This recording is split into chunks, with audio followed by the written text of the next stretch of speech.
பாருங்க, இதுதான் கட்டக்கிளிப். இது தெரியாதா எங்களுக்கு அப்படின்னு சொல்லிட்டு கேட்க வேணாங்க.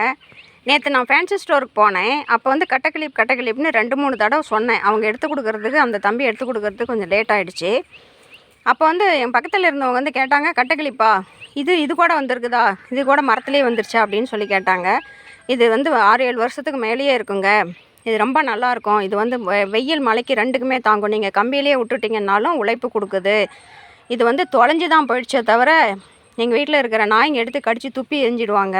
மற்றபடியெல்லாம் இது உடையிறதே இல்லை, ரொம்ப ஸ்ட்ராங்காக இருக்குது. இது வந்து 20 கிளிப் 40 ரூபா தான், ஒரு கிளிப் 2 ரூபா, அந்த அந்த அளவுக்கு தான் வருது. இது ரொம்ப ஸ்ட்ராங்காகவும் இருக்குது, நல்லாவும் இருக்குது.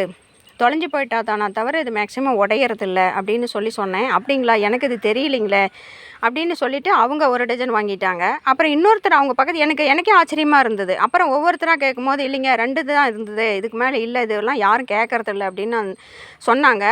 இது வந்து நான் 7 வருஷத்துக்கு முன்னாடி வாங்கும்போதே சேலத்தில் ஒரு கடையில் அவர் தான் சொன்னார். நான் பிளாஸ்டிக் வாங்கினப்போ அது வேண்டாங்க, இதை நீங்கள் வாங்கிட்டு போங்க அப்படின்னு சொல்லிட்டு அவர் பிடிவாதமாக இது கொடுத்தாரு. நீங்கள் மறுபடியும் வந்தீங்கன்னாலும் இதை கேட்பீங்க, நீங்கள் வாங்கிட்டு போங்க அப்படின்னு சொல்லி. அந்த மாதிரி நீங்களும் கொடுங்க, கட்டைக்கிளிப் வந்திருக்குது, இது வாங்கிட்டு போய் பாருங்கன்னு சொல்லிட்டு கிளிப் கேட்குறவங்கள்ட்ட கொடுங்க. நல்லா தரமான பொருளாக இருந்துச்சு அப்படின்னா அதை நீங்கள் கம்பல் பண்ணி கூட கொடுங்க, ஒன்றும் தப்பு இல்லைன்னு சொன்னேன். இது எங்களுக்கு தெரியாதுங்களா, இதை தூக்கிட்டு வந்துட்டீங்க அப்படின்னு நினைக்காதீங்க. நிறையா பேர் டப்பாவில் போட்டு வைக்கிறீங்க. இந்த மாதிரி இப்போ தான் பத்திரிக்கை வந்து பாத்திரத்தை விட மொத்தமாக கொடுக்குறாங்கல்ல, இந்த மாதிரி போட்டு வச்சுக்கிட்டிங்க அப்படின்னா உங்களுக்கு எடுத்துகிட்டு போகிறதுக்கு, போடுறதுக்கு, அங்கேருந்து எடுத்து மாட்டுறதுக்கு எல்லாத்துக்கும் வசதியாக இருக்குது. உங்களுக்கு பிடிச்சிருந்தா மட்டும் பாருங்கள், இல்லைன்னா விட்ருங்க.